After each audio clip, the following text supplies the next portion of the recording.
Selamat malam, mungkin bisa dijelaskan hari ini ya. Silakan Pak Budi. Ya, untuk hari ini kita hanya ada konferensi pers untuk hak jawab yang ditudingkan oleh Kang Bilar terkait tentang masalah saya yang dia sampaikan di media sosial. Jadi di sini hari ini kita cuma hanya hak jawab saja. Jadi tidak ada untuk hal membesar-besarkan permasalahan, tapi kita cuma aja hak jawab.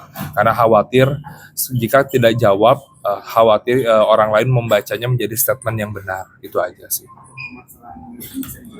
Permasalahannya terkait bicara saya tidak profesional dalam bekerja sebagai event organizer. Yang kedua juga saya bobrok dalam melakukan perusahaan dan juga tudingannya saya memvalidasi data, memanipulasi data dan juga penipuan atau mengambil uang perusahaan. Sudah di sosial media gitu ya. Di YouTube sama di Seperti itu. Memang berbisnis gitu. Iya, kami ini berpartner dengan Kang Bilar sebagai bisnis dan kebetulan saya yang mengelola sekaligus saya sebagai investor juga, salah satu investor di perusahaan PT MRP. Bidang fashion, clothing. 1 tahun sudah berjalan sampai masih hari ini masih berjalan. Tapi awalnya kenapa bisa start bisnis dengan dia atau awalnya pertamanya? Ya pertamanya karena memang kami kenal dekat gitu. Akhirnya Kang Bilar minta bantu saya untuk menjalankan perusahaannya beliau yang sudah lama vakum. Akhirnya saya membantu beliau dan juga menginvestasikan dana di sini.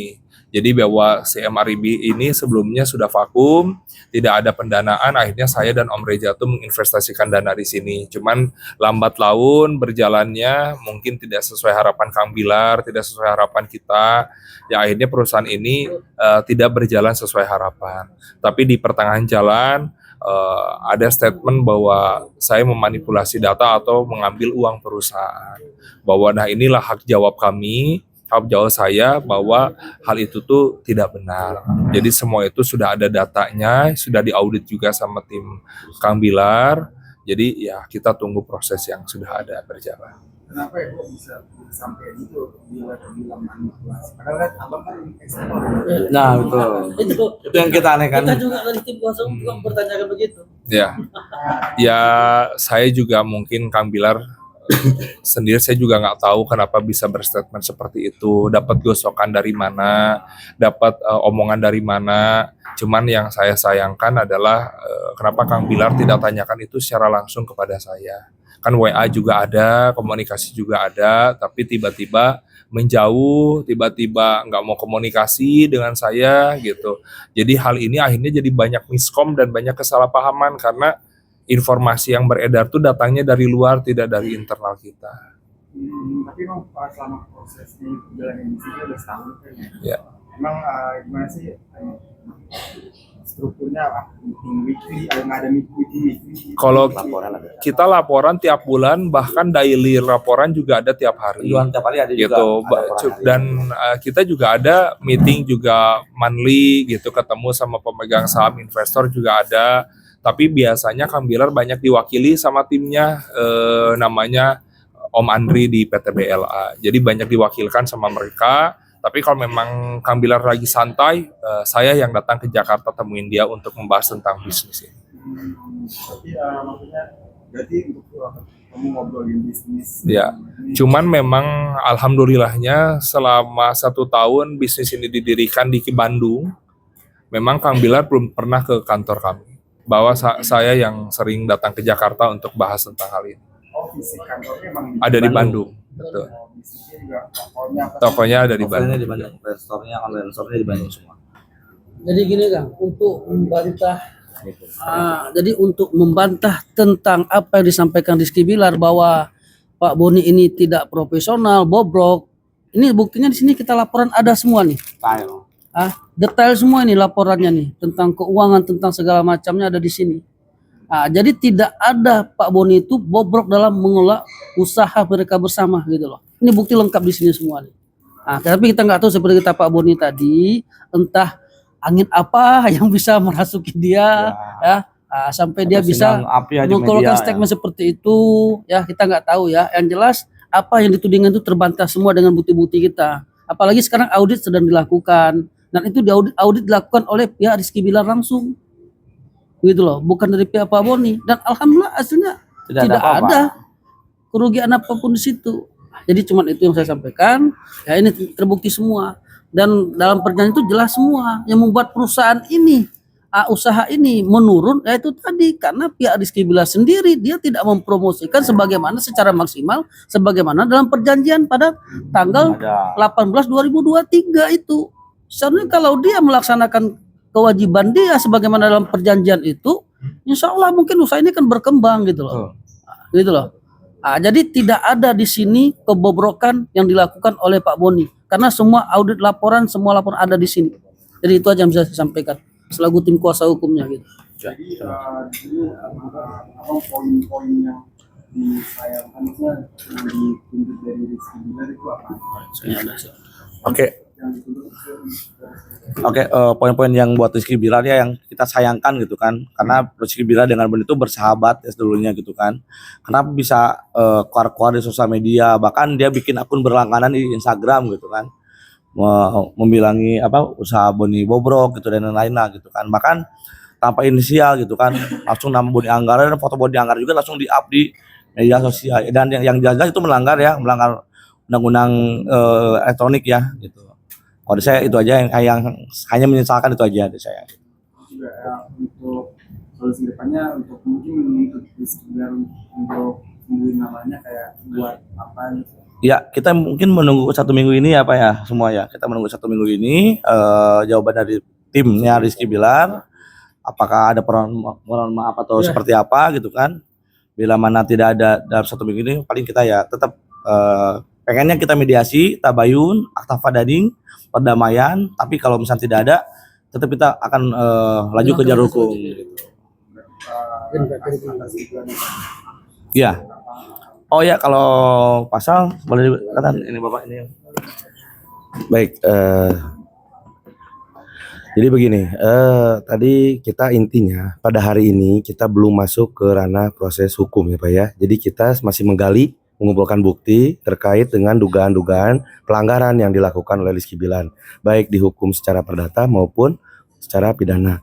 Nah yang kesatu itu. Yang kedua, kita tekankan di dalam permasalahan ini Pak, bahwa kita tidak membahas terkait dengan internal apapun isi dari PT MRB maupun dari ketidakprofesional Pak Boni. Tapi di sini kita hanya menjawab statement-statement yang dimulai oleh Bapak Rizky Bilar di media, ya. Jadi itu yang kita bahas dalam pertama hak jawab ini. Nah terkait penggalian nanti PT MRB dan juga penggalian tidak profesionalan, nanti itu akan kita masuk ke ranah yang lain gitu ya, karena sedang proses, semuanya sedang berjalan. Jadi kita tidak mau dulu mendahului keputusan apapun yang kita sampaikan pada hari ini terkait dengan isi dari PT MRB. Satu itu. Yang kita hanya jawab hanya statement-statement itu yang dilakukan oleh Rizky Bilar di media sebelumnya itu tidak benar. Itu saja ya dari saya. Terima kasih. Boni, mungkin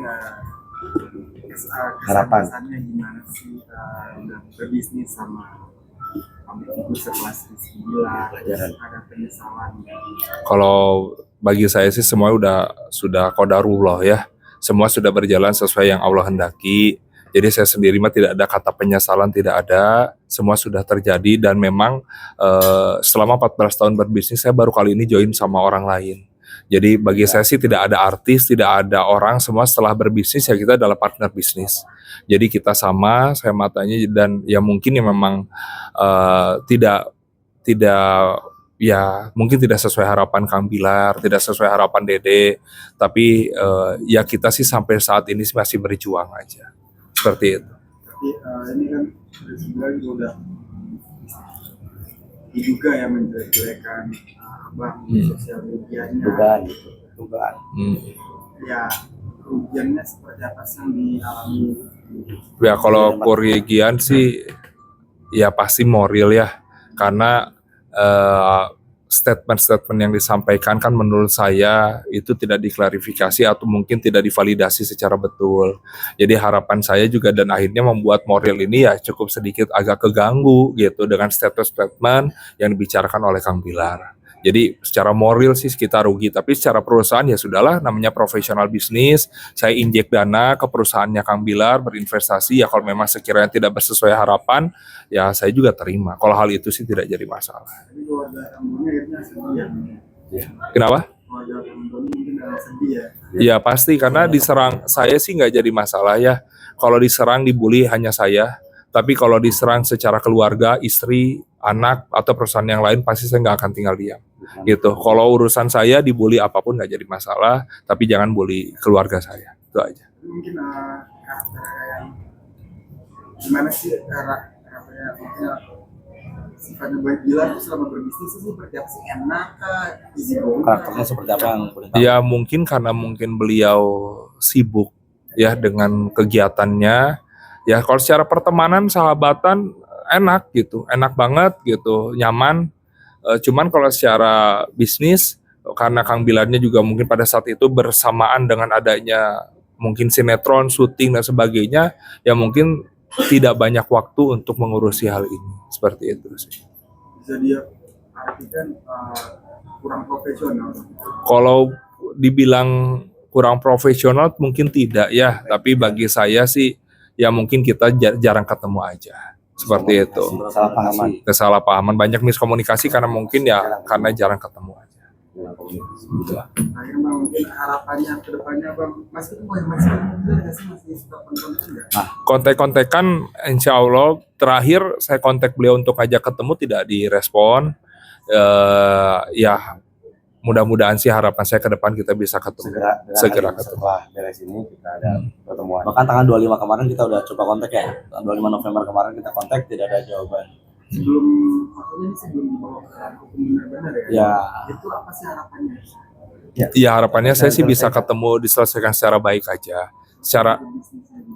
Secara baik. Kalau memang ternyata perusahaan ini dikira saya juga mengganggu dalam perusahaan ini, ya saya juga nanti akan mengundurkan diri.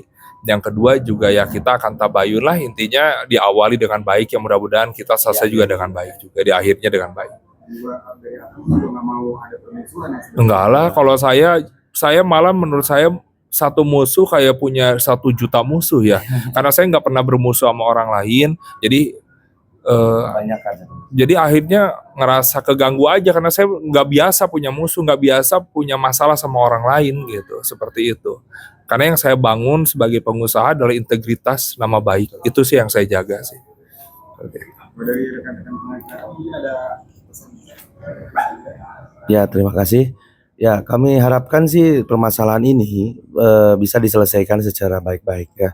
Karena sebelum nanti langkah ini masuk ke ranah hukum, kita juga akan membahas dan mengkaji permasalahan ini dengan kepala dingin gitu. Karena kalau masalah ini tidak diekspos, tidak disampaikan, ini akan dinyatakan keterangan Rizky Bilar kepada Boni itu benar. Nah, itu yang kami harapkan. Makanya kita setelah ini mudah-mudahan nanti pemberitaan Boni Anggara di dalam media sosial juga Rizky Bilar bisa terselesaikan secara bersama-sama ya di dalam media. Harapannya itu sih, Rizky Bilar dan Boni ketemu, selesaikan permasalahan ini, lalu kalian membuat action di media bersama-sama ya untuk berbuat statement bahwa ini selesai. Itu saja sih harapan saya. Ya, oke. Terima kasih.